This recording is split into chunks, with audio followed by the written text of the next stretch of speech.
Good morning বন্ধুরা, তোমরা কেমন আছো? আশা করি সকলে ভালো আছো। আর আমি সকাল থেকে আজ ভিডিওটা শুরু করলাম। আর সকাল ঠিক না, এখন বাজে তো 9টা বাজে।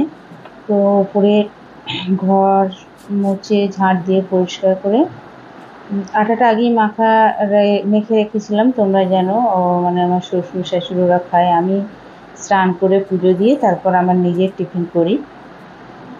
তো সকালে করেছিলাম আজকে আলুর দম আর এই রুটি তো আমাদের রোজই সকালে হয়। আর ভাত আমাদের দুবেলা খাওয়া হয়, সন্ধে আর দুপুরে। মুড়িটা খুব অল্প লাগে আমাদের। ওই টিফিনে যদি চপ আনা হয়, চানাচুর আনা হয়, তাহলে ওই টিফিনের সময় সন্ধ্যার সময় মুড়িটা খাওয়া হয়। সকালে আমাদের রুটি খাওয়া হয়। আর মেয়েরা এখন স্কুলে আছে, ওদের এখন কিছু করবো না, কেননা আলুর দম আছে, ওরা আলুর দমই খেয়ে নেবে। ওদের আস্তে আস্তে তো 11:30 বাজবে, চান করতে 12টা বেজে যাবে। এখন খেলে আর দুপুরে ওরা খেতে চায় না। কিছু হলো, আমি রুটি করে নিই। আর রুটিগুলো দেখো ঠিক গোল হয়নি, তবে এখন অনেক গোল করতে পেরেছি। আগে তো যখন নতুন বিয়ে হয়েছিল একদমই পারতাম না। তো ওখান থেকে কিছুই মানে আমরা শিখে আসছি না, এখানে এসে ঠিক শিখে যাই চাপে পড়ে। তো দেখো আলুর দমটা কিরম হয়েছে, বেশ লাল লাল ঝাল ঝাল হয়েছে, বেশ টেস্টও হয়েছিল সুন্দর। আর এই তরকারিটা দুটো বাটিতে দুটো মেয়ের আমি তুলে রাখছি। ওরা মানে এই আলুর দম খেলেই হয়ে যাবে, আর আমি ভাত বসিয়ে দেবো, ওরা ভাত খেয়ে নেবে। আর এখানে দেখো বন্ধুরা, সিঁড়িটা কি অবস্থা হয়েছে, কাপড় জামা সব ফেলা। আর এই চাদরটা তুলেছিলাম কালকে, কাচা হবে, এখনও কাচিনি, গরম জলে ভিজিয়ে রাখবো। চলো এখানটা একটু গুছিয়ে নিই। আর এখানে সিঁড়িটা দেখো, আমি জামা কাপড়গুলো গুছিয়ে নিয়েছি।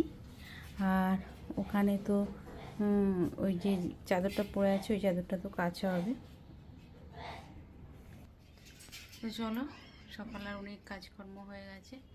তো এখন বাজে 11টা, আর মেয়েরা তো এই উঠলো, উঠে ওরা স্নান করে এখন খাচ্ছে। মানে এখন কি বলো তো, 11টা এখন খাচ্ছে। তো খেতে খেতে তো এখন বাজবে তো তোমার খেতে, মানে টিভি দেখতে দেখতে খাবে, তো আধ ঘন্টার বেশি সময় লাগবে। তো যাই হোক, তো এবার আমি রান্না বসাবো। তা আজকে তো রবিবার, আজকে তো চিকেন হবে। তো চলো রান্না বসাতে যাবো। তো তার আগে দেখি যে বেসিনটা ভীষণ নোংরা হয়েছে, তো ভাবলাম যে পরিষ্কার করে দিয়ে যাই। করবো দুদিন ভাবছি, তো করা হয়নি। আর কি বলতো, দুদিন ছাড়াই করা হয়। দুদিন ছাড়া করলে কি হয়, অতটা আর নোংরা পড়ে না, বেশ সাদা, বেশ দেখতেও সুন্দর লাগে।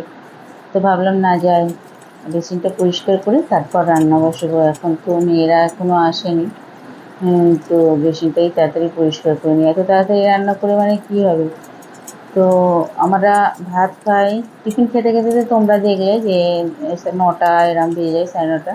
তো আমরা ভাত খাই 1টা 10 এরম বাজে আর কি। তো তার মধ্যে আমার ঠিক রান্না হয়ে যায়, রান্না কমপ্লিট করে ফেলি। তো আজকে যেহেতু রবিবার, আজকে চিকেন হবে। আর থোড় আনা ছিল, ছোট্ট দেখে একটা থোড় আনা ছিল, ওই থোড়টা ভাজা হবে। তাতে আমার আর একটা আর ডাল করবো না, ডাল চাই কিন্তু ডাল কালকের আছে, ওইটাই ফ্রিজ থেকে গরম করে নেবো একটু। ডাল শুধু বড় মেয়ে খাবে, আর কেউ খাবে না, কেন মাংসের ঝোল দিয়ে আমার সবাই খেয়ে নিই আর কি। তো দেখো ওই দেয়ালগুলো একটু পরিষ্কার করে নিচ্ছি, মানে ভীষণ নোংরা পড়েছিল। আর মানে পরিষ্কার হলে না এত সুন্দর দেখতে লাগে।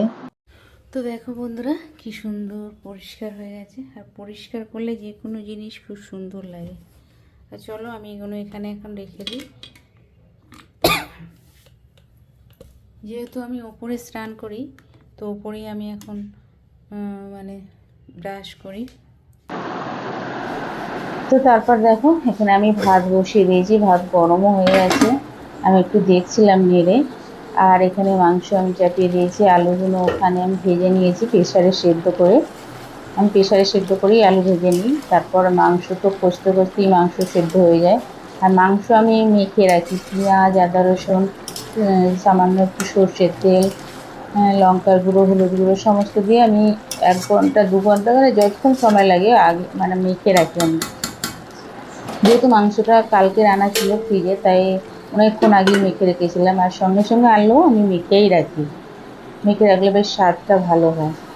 আর এদিকে দেখো আমার কিছুটা রান্না হয়ে গেছে, তোমাদের ওইটা দেখাতে পারিনি। এদিকে আমি স্যালাডটা কুচিয়ে নিয়েছি, পেঁয়াজ একটা কুচিয়েছি আর শসা কুচিয়ে রেখেছি। আর ওরা যখন খেতে বসবে তখন ওই লেবু আর বিট নুন নিয়ে নেবে। আর এখানে দেখো ডালটা আমি অল্প করে বার করে রেখেছি শুধু গরমের জন্য। আর এই চুবিটা কি বলতো, ছুঁচোতে কেটে দিয়েছি, এত ছুঁচো হয়েছে না বাড়িতে, মানে এক মাছ রাখা ছিল, মানে চুবি চাপা মাছ কেটে, মানে চুবি কেটে আর মাছ নিয়ে চলে গেছে।